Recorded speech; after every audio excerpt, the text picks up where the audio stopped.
Hello, how are you doing? My name is Jonathan James and I'm back here for another classical roadmap lecture, this time on composers of colour. So I have six wonderfully talented individuals here to present to you.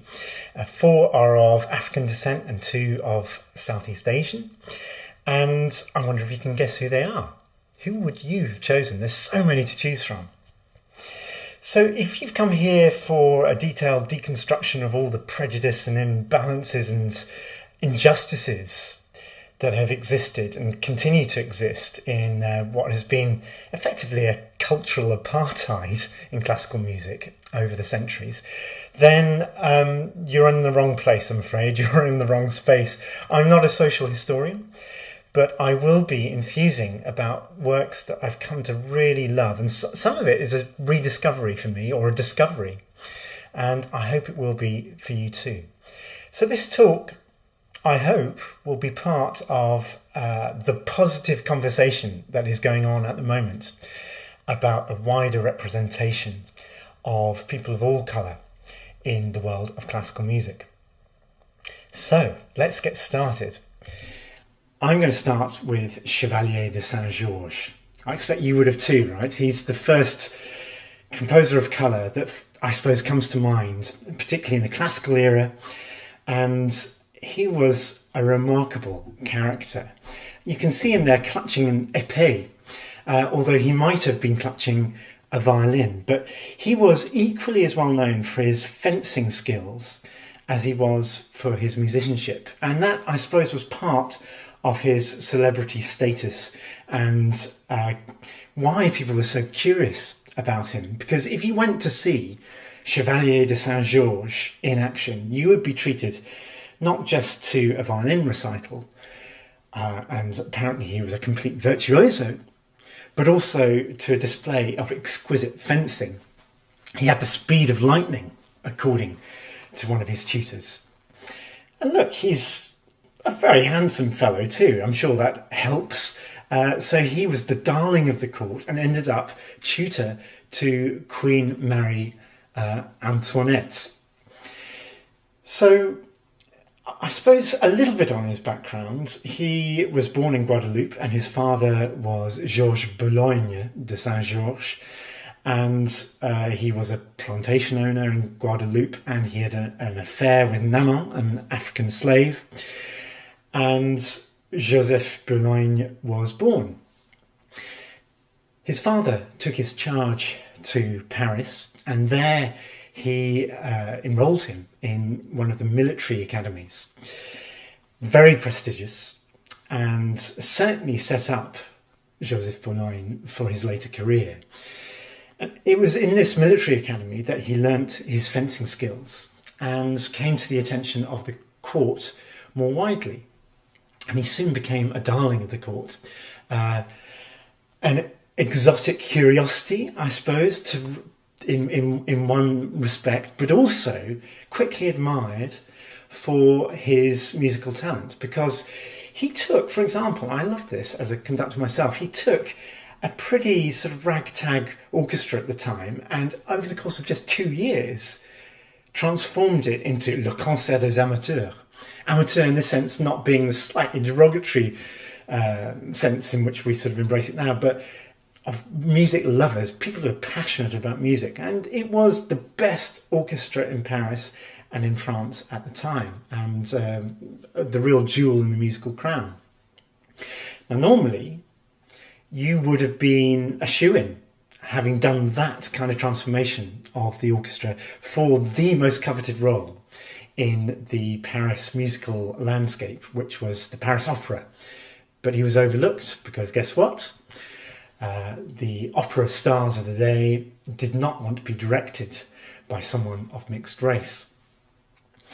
It's worth bringing Mozart in here because, as has now become part of general anecdote, Mozart shared the Paris court with Chevalier de Saint-Georges for a little while and was deeply envious of his popularity there.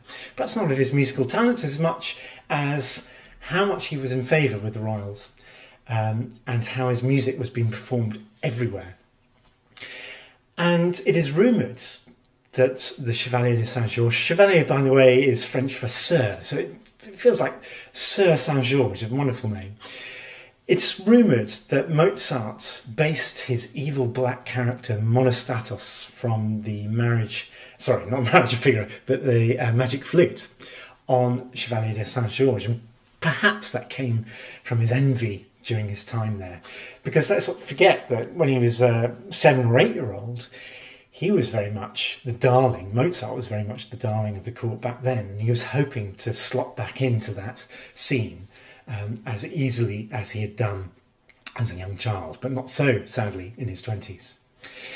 So let's have a listen to some of the Chevalier's music. He wrote 14 violin concertos, obviously as vehicles to show off his own talents as much as anything else, 2 symphonies, 6 lyric operas, and various other chamber works. And actually, it was the chamber work that I wanted to bring your attention to, because I think it's an interesting hybrid. It's actually a so-called quartet concertante, an interesting blend then between ensemble work and allowing each of the 4 players a moment to shine. And you'll hear that right at the beginning, actually. In the second phrase, the cello takes a solo quite high up in a virtuosic area of its instrument.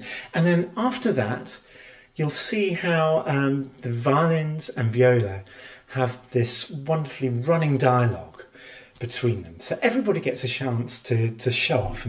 And I think there's a vibrancy to this. There's such a lovely positive energy that flows not just throughout this, but throughout all of his violin concertos, certainly those ones that I've had the time to listen through to. There's a sort of a form of direct address and youthful verve and energy that is going on here. Let's have a listen.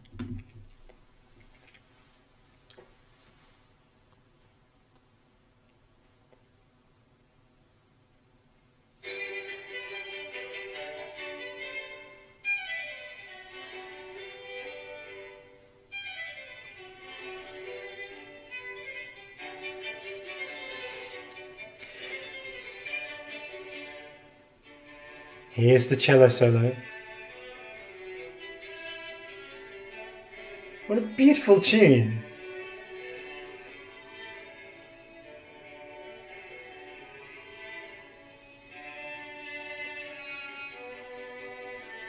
Rather beautifully played as well. Here's the dialogue.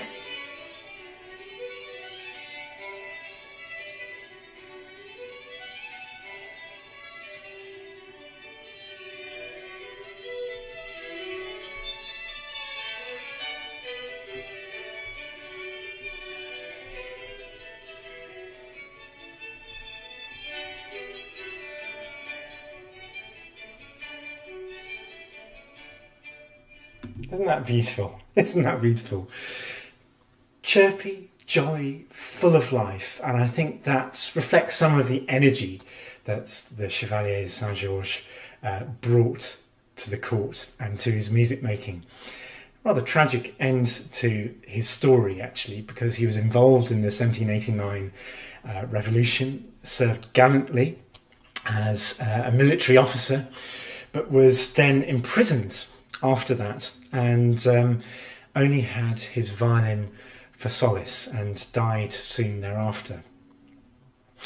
So he opened the doors, I suppose, in the classical era, at least in terms of allowing a wider representation of composers to be listened to. I would like now to just turn to this young chap, who is Samuel Coleridge Taylor. Do you recognise him at all? I only ask that because he's becoming more and more into the public consciousness. I've seen more and more of his works being programmed recently. And in fact, on University Challenge, the finale or the final part of the competition that I saw yesterday, I'm pleased to say that one of Samuel Coleridge Taylor's works, The Hiawatha, which we'll be talking about, was part of the quiz. Isn't that great? So Edward Elgar spotted this talent right from the get-go when he was at the Royal College of Music, and he said he was far and away the cleverest person of the younger generation of composers there. But before we get to that point, just look at this self-assured young gentleman. Growing up at this time in Croydon with a single parent family. His mother was there. His father had left him to go back to Sierra Leone as a doctor. And his mother did her very best to give the best foundations for her son. And part of that actually was changing his name from Samuel Taylor to Samuel Coleridge Taylor, referencing there, of course, Taylor Coleridge, the poet, and giving extra status already right from the name. And Coleridge Taylor had this hybrid identity in a way. He felt a true Englishman throughout his life. And there's a famous story of him being on a train when he was famous in the States, and he was in a segregated carriage and was asked to move. And he said, "Why should I move? I'm an Englishman. How dare you," as they're dressed in his three-piece suit, "how dare you address me as such, as an Englishman? I'm an Englishman first and foremost." So he had this self-assurance that came from that English heritage, at least, as much as what was to be a developing black consciousness in his work and in his identity in later life. So when we look at his life, you can see, first of all, that it was tragically cut short. He only lived to be aged 37 and died tragically young of pneumonia and quite possibly overwork. Overwork because he was very much in demand. Right from his student work, the Hiawatha cantata, there are 3 cantatas sort of that are brought together into Hiawatha's Wedding Feast, was very much his big hit. And it was supervised by his then tutor at the Royal College of Music, Charles Villiers Stanford, who also conducted the first performance. Apparently it wasn't much of a first performance, but it soon caught on after that, to the extent that it became as popular as Handel's Messiah or Mendelssohn's Elijah in its day, which is really saying something. It was performed all over the place and with great regularity. And it was this work, Hiawatha's Wedding Feast, that got his recognition in the States as well. So in his late 20s, Samuel Coleridge Taylor went over to the States, was welcomed by none other than the president, and performed as the first black composer to conduct a mainly white, in fact, completely white orchestras across the country. He was feted and was engaged in so many different conversations, not least with key writers of the day who were engaged with Pan-Africanism and works promoting black consciousness. And Coleridge Taylor became a key advocate for that cause. I love that one of his gifts to humanity, let's put it that way, was to promote education of young black students in America. He enjoyed his celebrity status over there, and more began to search out the folk music of black culture in order to represent, as he saw, much in the line of Dvorak and Grieg in terms of looking at their use of folk languages. He was trying to represent the voice of the repressed black culture there. And none more so in his 24 Negro melodies, which were incredibly influential. They belonged to every salon and living room of the day and were sung all the time, much like his cantata Hiawatha. So he enjoyed his life in the States to such an extent that he considered staying there. I mean, who wouldn't, right? But he, as I say, he had this strong identity as an Englishman first and foremost as well. So he came back to the UK, struggled actually to get back into the limelight, although in the end he was remembered after his untimely death in the Albert Hall and was duly celebrated there.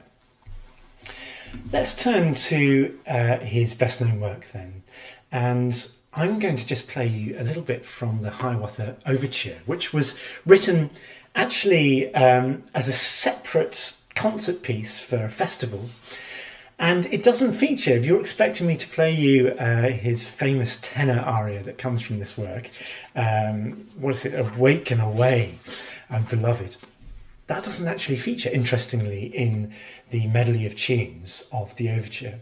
But what you can hear is a great skill and craft in the orchestration. It's almost like popping candy on the ears. Every bar has sparkle and it glistens. When this was performed in the States, in New York, he was called the African Mahler. That was his press kind of promotional title. And I think that is misleading on a number of fronts, not least the Mahler bit, actually, because when you listen to his music, there are bits that I suppose are a little bit more chromatic and involved and romantic in a German way. But when you think of Mahler, there's a whole Austrian tradition there that is uniquely Mahlerian, and it has that cultural baggage that I think is very difficult to appropriate in any way. So when I listen to Coleridge Taylor, I'm thinking more of Sullivan, as in Gilbert and Sullivan, because there is a lightness to his music, a deliberate accessibility that actually people used to look down on him from, because of. And that is, of course, entirely unfair, because there is such skill in what he does, not least in crafting really catchy melodies. He's a real tunesmith. Sullivan himself said, "This is no music maker, this is a true composer." You know, he's not just stringing together one lovely melody after another, but he's really making beautiful music. So let me just play you an example from this overture. Now, can you hear that?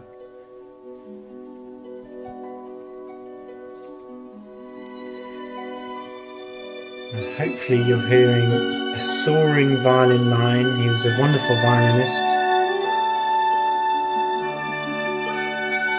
Very clear motivic language there. Just do, mi, fa, sol, just being copied across the orchestra.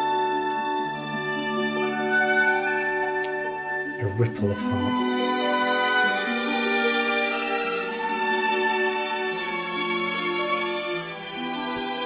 Which then gets extended in that sequence.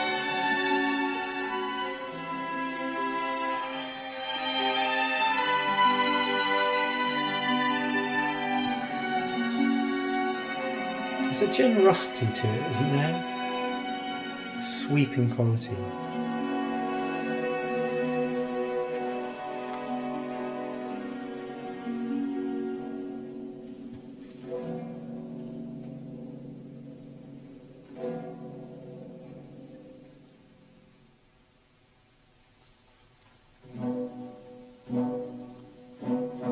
Now listen to this motif extended.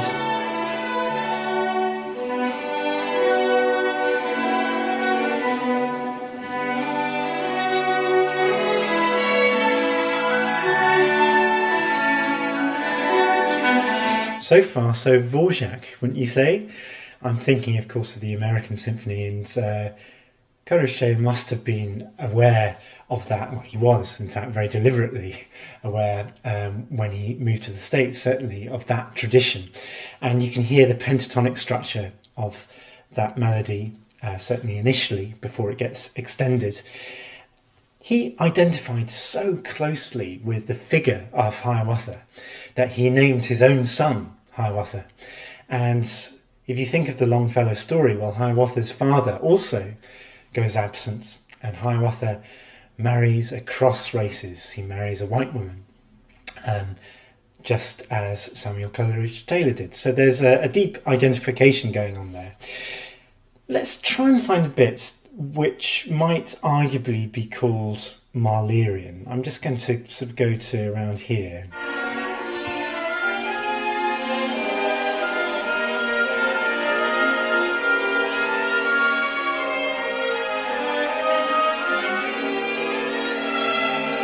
It's more involved, isn't it?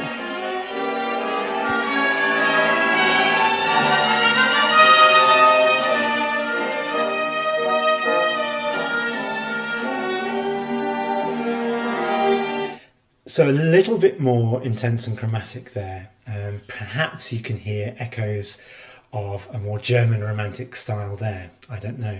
Now, just that final point that it was through the injustice, the terrible injustice of the fact that despite the huge popularity of this piece, Samuel Coleridge-Taylor only received 15 guineas, a paltry amount, because he sold the score outright to the publisher and then received nothing in terms of performing rights for the concerts that happened thereafter.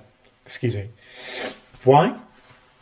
Because there was no such thing really as the Performing Rights Society, and it was on the basis of this obvious injustice that the PRS, the Performing Rights Society, was eventually founded, and composers now enjoy at least some kind of royalty from performances of their work. I just love this as a closing thought. His tombstone, Samuel Coleridge-Taylor's tombstone in Croydon, celebrates, I don't know if you can see halfway down that, it's probably too small, his courage, his happy courage in an alien world. So it acknowledges that he had to fight against prejudice, and he had considerable resistance to work through, both at the Royal College of Music and then later in his career, but that he was gentle and happy and courageous and tenacious in all that he did. And people really respected him for that. I think he was, of all our composers, the greatest pioneer. If you think of what I've just mentioned, the establishment of the PRS, the education scene in the States, and his voice as an advocate for change in that regard, as well as just representing the Black African voice more generally within the classical industry and scene in the States and latterly in the UK. Really, really important activity, and really marks him out, I think, out of the 6 composers today. However, we are in a talk that features many, many pioneers and people who have many firsts to their name.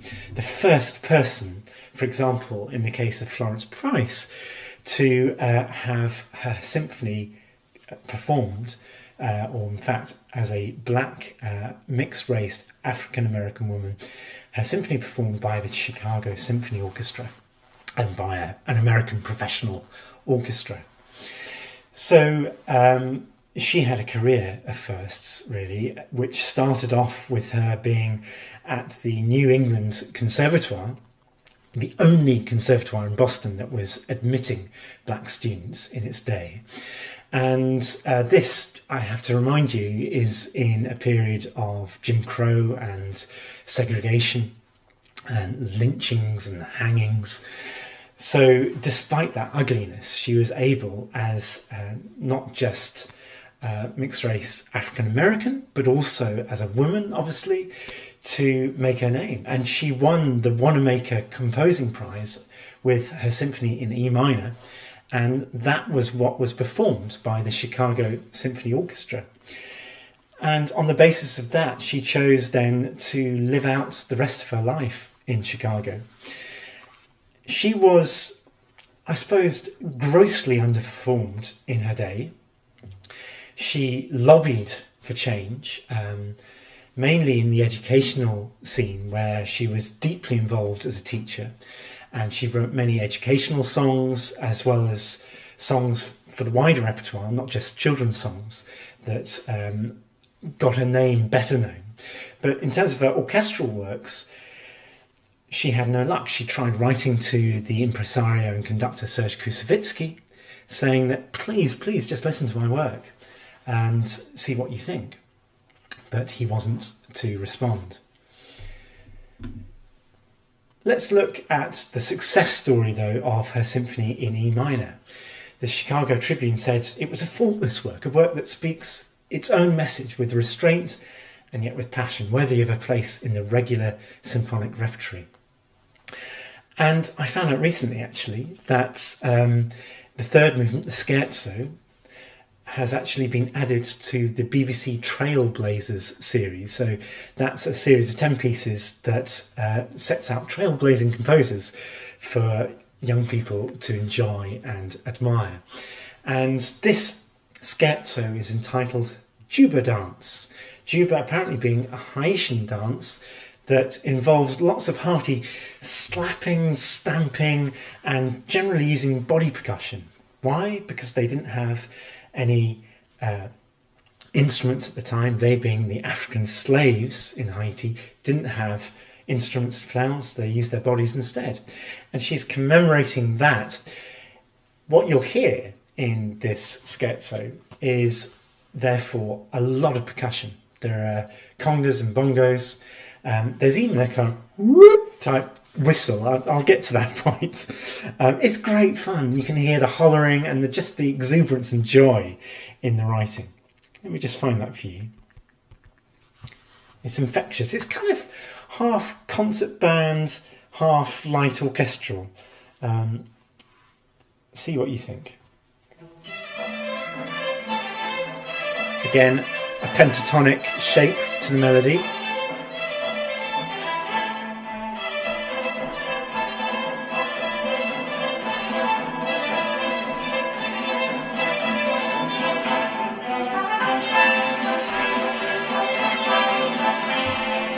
Bouncing around the screen here.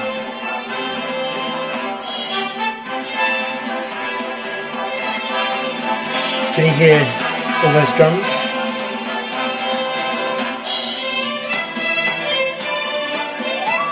Do you hear that? Woo!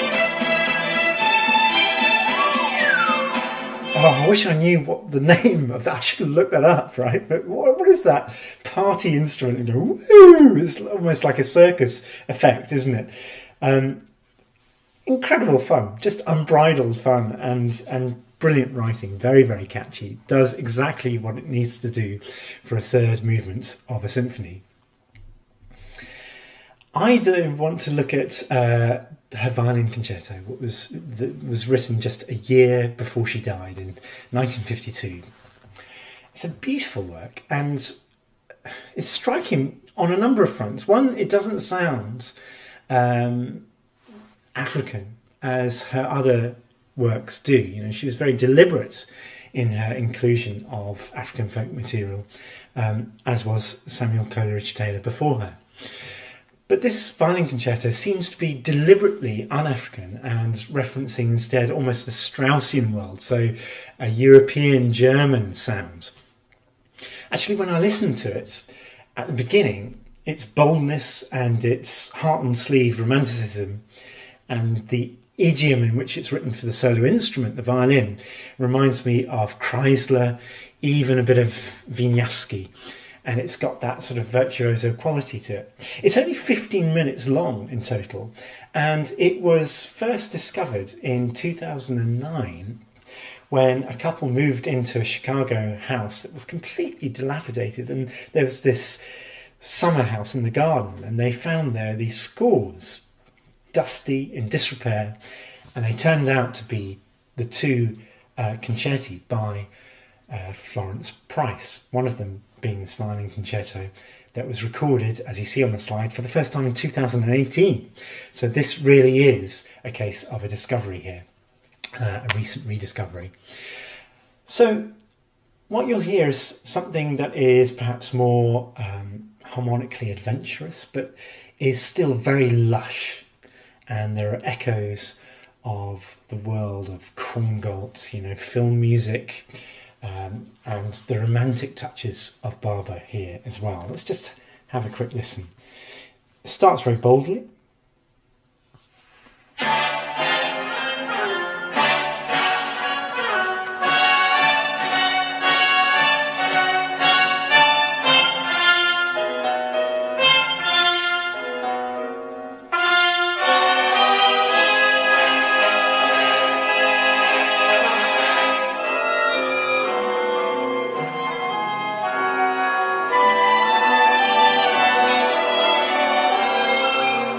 Did you hear all those whole tone scales and how rapidly shifting it is through harmonic centres?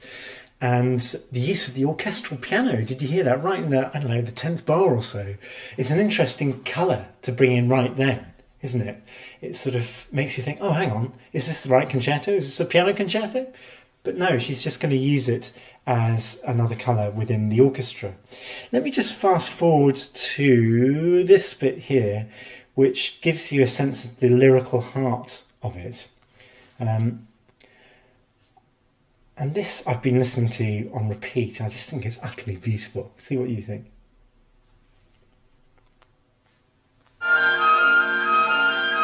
Again, that fantastical whole tone scale bar. Now.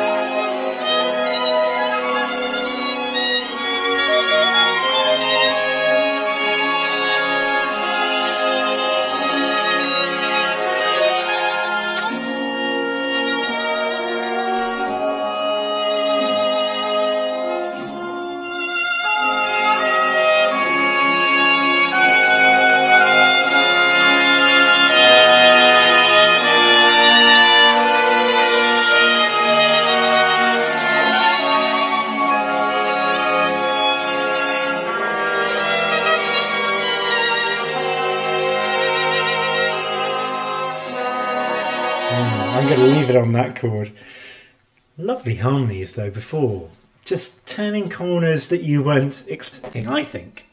Don't know what you think, but did you hear the use of the orchestra around the lush solo violin as well? You've got wonderful wind and string colours. At the beginning there, the trills just garlanding the violin line. Very imaginative, and I think open-hearted music making, isn't it? Very attractive. I hope we'll be seeing more of Florence Price on our programmes these days. Let's turn to a more modern figure now, in the person of George Walker.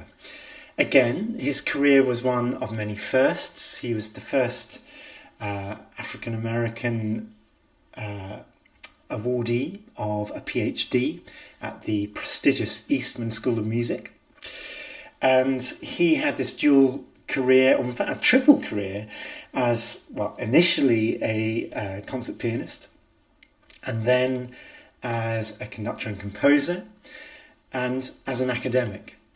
So he was a man of letters as much as a musician that was enjoyed on the stage. And interestingly, it wasn't until 1998 that he finally won a Pulitzer Prize for his piece Lilacs, a lovely cantata. For me, he is the big discovery of this talk. I love his music. There is a concision and an economy to his style, which I find appealing. Why say something in 100 words when you can say it in 3? Seems to be his mentality. And there is a rich kind of jazz-inflected harmony that he draws on as well. Now, let's just have a look at a few of his works. His first benchmark work was the lyric for strings, which he wrote while still a student at the Curtis Institute. And I think you can hear, even though this recording is for a string orchestra, and that's the those are the forces which normally play this piece now. I mean, but actually it was originally for quartet. But I think I was going to say you can hear the intimacy and chamber qualities of a quartet in the writing. You know, 4 very clear lines that play into each other, often canonically, so one after each other.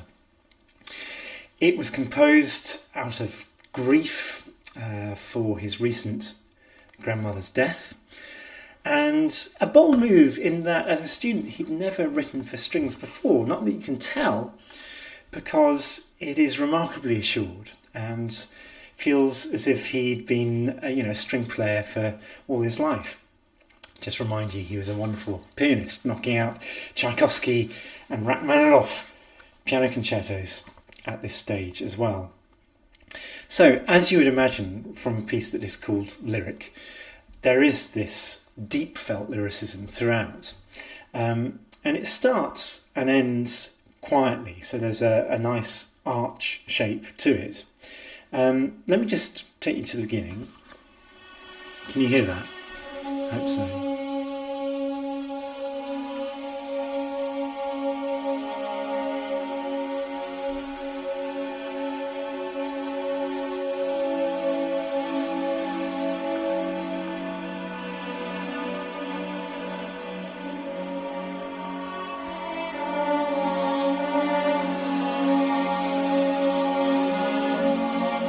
Beautifully flowing already, isn't it, with question and answer.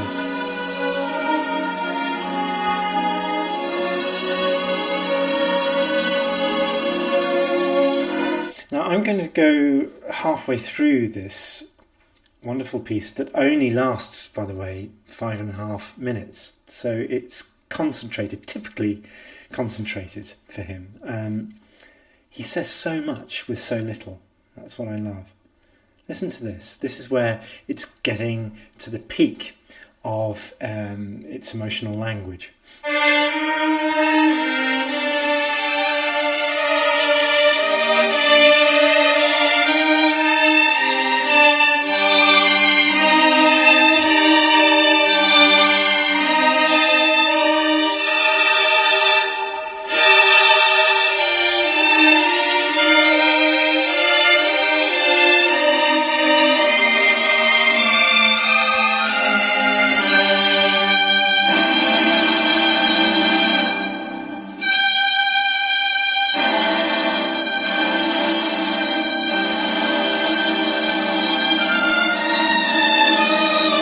Love that line. Yeah, isn't that beautiful? Isn't that beautiful? So it's tough music. It's heartfelt. You know, it's tough not in the sense of hard to listen to, but just it's strong and powerful. I suppose that's what I mean. And very much his own voice right from the get-go. I think that was encouraged by Nadia Boulanger. He had a period of time in Paris where he was mentored by her, the famous mentor who mentored so many 20th century composers, and her main encouragement was always for them to find their own voice. I love how you've got a very clear motif there. Ti-da-da-da-da-da. He's just taking those ti-da-da-da-dee-dee, 6-note phrases, and he insists on it, So there's utter clarity in this piece as you listen to it. You're not struggling with it in any way. I wanted just to give you a slightly different face of his music. This is a wonderful hybrid between a jazz standard and almost classical expressionism, harmonies that are searching for ever new colours and horizons. So I absolutely love this. It's called Leaving. The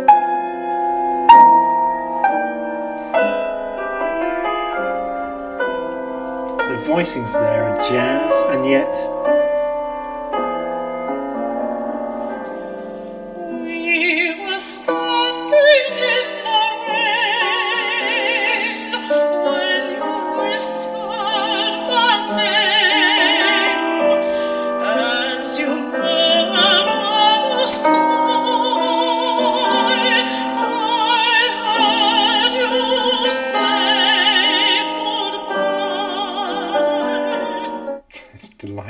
It's delightful. I had to listen to that about 5 times, just nodding at each chord change, because it doesn't do what you expect. There's some familiarity there with the jazz, what we call voicings, the spacings of the chords, and yet they slip around in unexpected ways. Just to give you a sense of his full orchestral style, this is from his Symphonia No. 4, called Strands. Again, it's only, I think, 10 minutes long, and has a real sense of attack. It grabs you as a listener and doesn't let you go. There are elements, I think, of Stravinsky here. This is how it starts.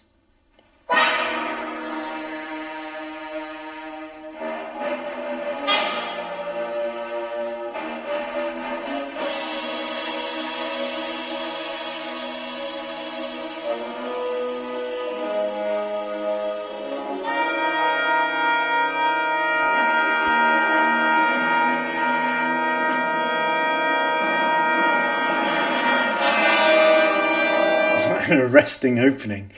And what a wonderful use of the orchestra there with the low brass, the sort of tubular bells in the background sounding rather ominous, and the lower strings just immediately brooding and threatening right from the get-go. The chords you heard at the beginning will be used throughout this 10-minute work, and just that harmonic shape will be used as a very clear thread. You don't have to know anything about music to sort of subliminally recognise that it's the same chord that shapes the language throughout. And I love the clarity in his writing, generally. See if I can just find this bit.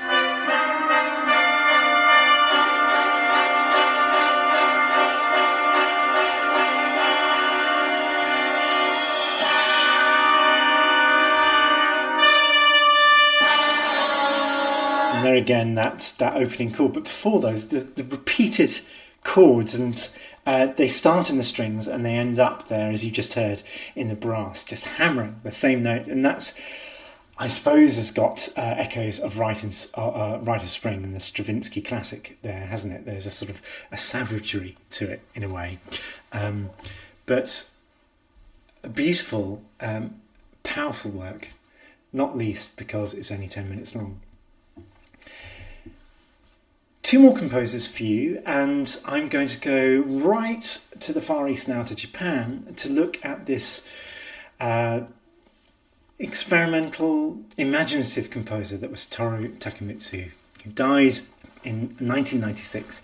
A very interesting life story, and in fairness, unlike the preceding composers that I've been talking about, his music has been recognised on the international stage. And has been recorded by orchestras across the world. Not least, actually, the BBC National Orchestra of Wales. If you're watching this as a proud member of the St David's Hall, you'll probably know that they, under their Japanese conductor, did quite a few first performances, for the UK at least, of Takemitsu, and were champions of his work. So, where do I start? When he was in Japan during wartime, heard American war radio when he was recuperating in hospital, and he was fascinated by those sounds. And it could be anything from just wartime songs through to Stravinsky and more demanding material. He was captivated by it, and I think by the spirit of it, the sense of adventure, and that was very much to shape his outlook as a composer and as an artist. Now, I've put there that his music is generally oniric, that is dreamlike, a wonderful word, and as you'll see on the next slide, it is almost as if you're slipping into a wonderland whenever you listen to his texturally very rich and sometimes eerie, but mainly just incredibly captivating sound world. He was mainly influenced by not just musical modernists. So I've got there Stravinsky, but also Pierre Schaeffer, the exponent of musique concrète and electronic music, and then Natalie Cage, John Cage. He wasn't just into the sheer sort of notation and the musical element of it, but also the philosophies that these composers and other writers embraced. And I suppose what defines his work is this wonderful blend of Occidental and Oriental philosophy. He was a philosopher-composer, a poet. He, to my mind, creates opulent scores when he writes for orchestra that take you to the world of Messiaen. And he had a deep connection to France, and certainly deliberately references Debussy and Messiaen in his post-impressionist style. So very colourful use of the orchestra, and an expanded orchestra using all instruments available. And part of that expansive style lends his music to film. He wrote over 100 film scores. Let's just dive into some of his music. I've got here the String Around Autumn, composed for a violist, but based first and foremost on a haiku, or a short Japanese poem that has been sort of translated in some way here. Don't sing, be simply silent. Be simple, a string to wind around autumn. Now, autumn and this transition of seasons, the whole theme of blending from one world into another is going to be a recurring idea for him in all of his work. And this is a viola concerto, and I think presents to you the more romantic qualities of his writing. Sometimes he can be quite acerbic and demanding, but here I think this is very accessible. Doesn't that sound like Messiaen already, that chord?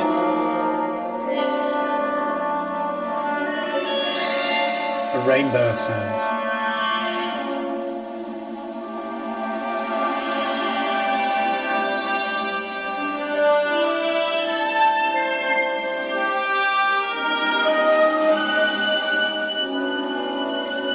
I love that expanded tonality, you know. Sounds like Schoenberg there.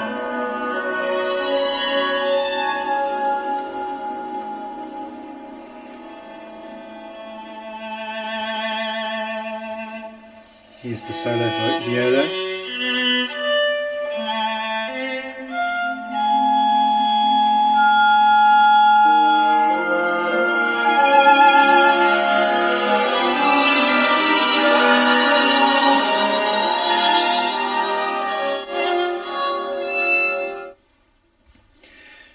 Do you hear there how the music emerges one chord after another, and there's this lovely sense of blending and a light that suffuses everything? I love this quote.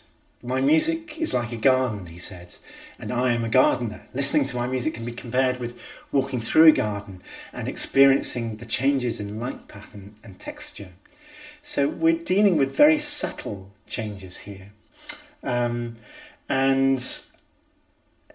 it's interesting that he adopted mainly sort of Western orchestral sounds initially, and it wasn't until the 60s when he was sat at a bunraku puppet show, so very traditional Japanese theatre, that he was intoxicated again by the Japanese sounds. Now, I don't know if you can see on this slide, but I mentioned here the shamisen, which is a sort of a three-strung Japanese instrument, very evocative of the Far East. The biwa lute that he tried to learn, so a more elaborate instrument, and the shakuhachi flute, which immediately takes you to that world. I mean, if you want to cheat and sort of make up a Far Eastern sound for a film score, you might as well just get out a sample of a shakuhachi flute. It sounds like this. This is an excerpt from his piece Autumn, which he wrote in the 60s, after this revelation.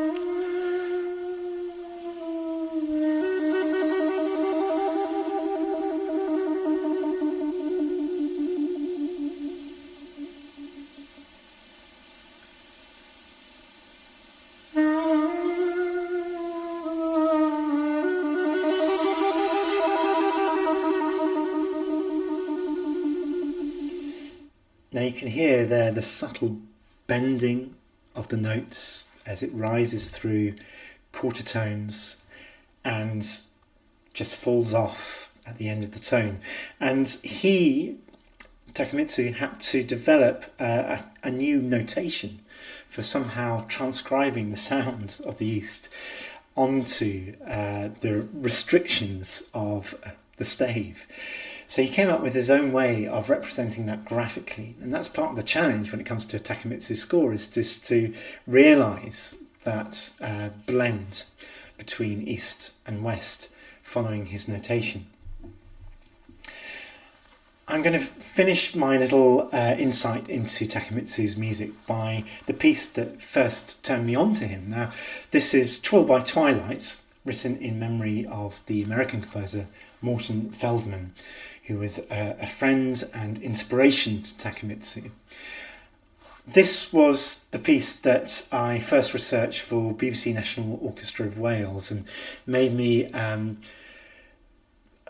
was enamoured, that's the word, enamoured with the sounds and taken into that dream world right from the start. You know, there's something right from the first bar that took me there.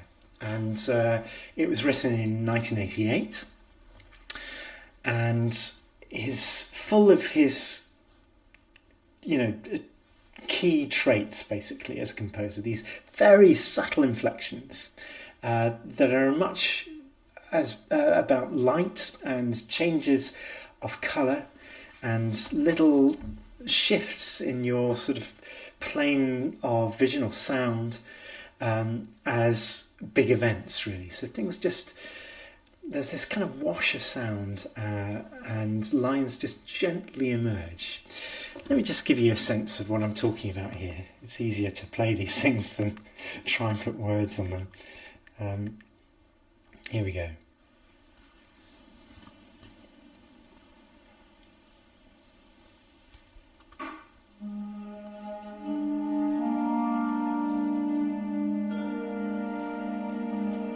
And immediately an evocation there of Eastern sounds with the pluck of the harp and a low shakuhachi flute sounding.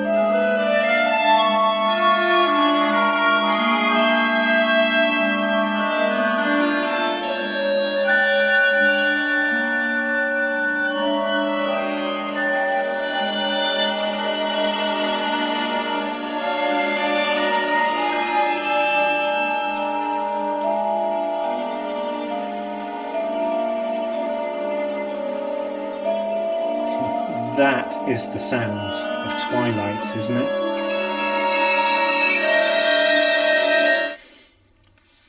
Beautiful. It's a shame I've just given you 30 seconds or so, but we're nearing the end of the talk now. Do go and please listen to Twill by Twilight. I think that's a wonderful first piece into the Takemitsu sound. Okay, so I'm going to finish now this survey of 6 composers with Eun-Suk Chin, a South Korean composer who, again, I mean, there is a sort of almost a family resemblance between Takemitsu and Eun-Suk Chin in the sense that they're both masters of the delicate, you know. Their sound just gradually morphs in front of your ears and is shaped as much by visual concerns, if sound can be visually imagined, as much as sonic ones. Here's a quote from Eun-Suk Chin: "My music is a reflection of my dreams." Again, the themes of dream coming up here. "I try to render into music the visions of immense light and of an incredible magnificence of colours that I see in all my dreams. A play of light and colours floating through the room at the same time, forming a fluid sound sculpture." Fluid sound sculpture. I love that phrase, and that's why I've highlighted that. I think that's the best summary, I think, of her style. It's a fluid sound sculpture. Utterly beautiful, often very complex. And like Takemitsu, she embraced the avant-garde and is happy to experiment, you know, and continues to do so. She started in Seoul, and I put here, not as a snipe, by the way, that she failed twice to get into the music college there, but because she's very proud of her tenacity, that she kept going. Was self-taught at that stage, taken up the piano and had auditioned as a pianist first and foremost. And then she was told by a piano teacher, "Oh, have you ever thought of becoming a composer?" And initially, apparently, she took umbrage at that and was rather offended because all she could hear was, "You're not good enough to be a pianist." Actually, what he was saying is, you've got an incredible talent here as a creative. Luckily, she pursued that and eventually ended up in Hamburg with none other than György Ligeti, the Hungarian composer who inspired her deeply. She went on to explore electronic sounds, all sorts of avant-garde textures and ways into exploring performance through the Parisian ensemble intercontemporain. So you can imagine the kind of music you're about to listen to now is, I suppose, a wonderful challenge for the ears and has something to say pretty much with every second. I want to start with her piano etudes, which pay homage to Ligeti, who wrote 18 etudes for the piano across the course of his life, inspired in turn by Scriabin and Chopin and Liszt before him. Similarly, Unsuk-Chin has developed these small set of etudes across the period 1995 to 2003. And they're ferociously hard. You know, when I play this, it's going to sound as if there are three pianos there playing, not just one. And Claire Hammond had the bravery to try them, and not only to record them, but to perform them live. She talks here about the learning process, and she says, I would struggle past the 3-hour mark, and at 4, my brain would shut down entirely, just overload. She'd have this sense of complete unfamiliarity with the score, even just the day after. The harmonies, textures and figurations were also unfamiliar, that I had no point of reference, and she had to find her way back into the language. It's that new, it's that original. Luckily, she overcame that, and even when, I like this, semi-paralysed with panic, she knew that it was worth investing the time and emotional energy. These are truly great works. Let me give you a sense of etude number 5, which is a toccata. Now, if you know Désordre, etude number 1 by Ligeti, there's a slight echo of that, although it's less aggressive. I think of this as, joyful confetti in a modern way for the piano, pointillistic and remarkably detailed. Toccata being that, play of touch on the keyboard.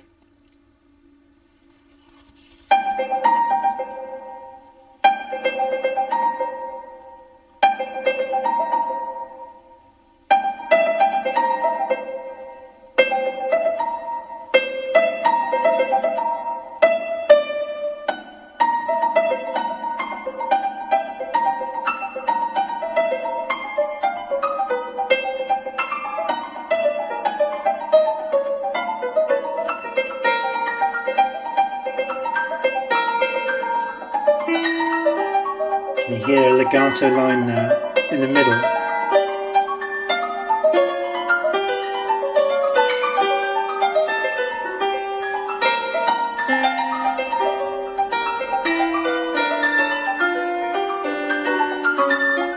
Isn't that kaleidoscopically beautiful? Do you know what I mean by confetti? It's just, you'll feel the vision has so much bright little points of colour in it. Well done, Claire Hammond. Imagine doing that. Remarkably virtuosic playing there. And I think generally when you listen to Unsuk-Chin's music, it has that difficulty to it, unashamed. She talks about that actually when writing for orchestra. She quite likes seeing her orchestral musicians squirm, in the sense that she doesn't shy away from giving them a good challenge. And I'm sure it's very fulfilling once you get to the point of performance. Well, my final excerpt for you today is Unsuk-Chin's violin concerto, which I love. All of this music, I hope you realise, comes from a place of me listening through to their back catalogues and just finding something where I had a very authentic emotional connection to. So I know it's a very subjective thing, but I hope that these works will connect with you too. So her concerto for violin was written in 2001, 20 years ago now, but still feels fresh, and wonderfully contemporary. It has a 4-movement structure, so you can sort of have the clarity of that form, at least in mind, we're going to be listening to the scherzo, which I think has this waterfall of pizzicati, so plucked notes that just, I've never heard something like this before actually, just the way she uses not just the solo instrument but the string section in the orchestra just to create this otherworldly sound. It's like Alice going through the looking glass. Actually, Alice in Wonderland, that's very on topic because that was her breakthrough piece. It's an opera and you should certainly check that out. It's on YouTube, I think in its entirety. A wonderful work. So, as you've just heard in the toccata, I think Unsuk Chin revels in rhythmic percussiveness and complexity, and that comes across in this movement as well. This is Vivian Hagner on the solo instrument. That's a harpsichord in the background.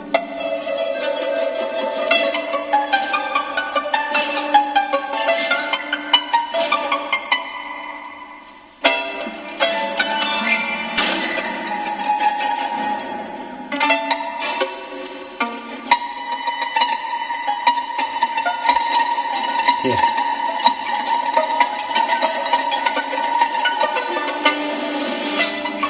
That's a waterfall, isn't it? Plunging down.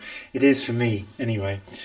If you listen on to the finale, you'll hear textures of a very different kind, much more fluid, and just playing off the 4 open strings of the violin, G, D, A, E, almost like the Berg violin concerto does, but in a completely novel way.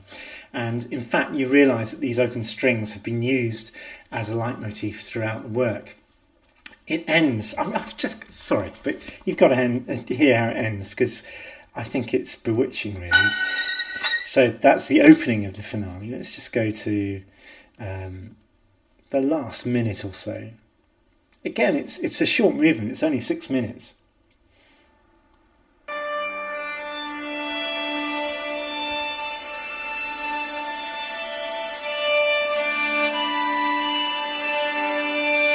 Love to hear this live. Open strings and harmonics.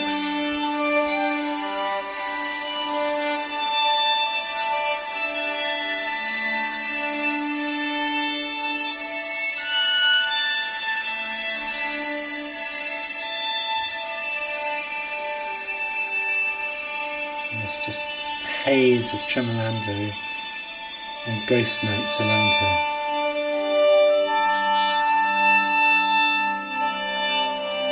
Everybody on fifths, this openness. Isn't that beautiful? That was a recording with, as I say, Vivian Hagner on violin and Kent Nagano with the Orchestre Symphonique de Montréal. So there is, by the way, a playlist called Composers of Colour that you can find by searching for me, Jonathan James, on Spotify, and I'm sure St David's Hall will add that link to this talk on the website. So what I'm hoping is that has given you an appetite now for, let me just come back to full screen. I hope that's given you an appetite for widening your listening habits and just exploring new colours in every sense of that word, getting more colourful listening habits. And I've certainly enjoyed preparing and researching this talk.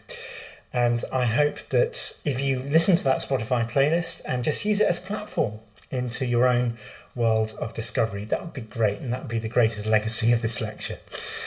So, my next talk, just to give you a quick heads up, will be on the music of consolation.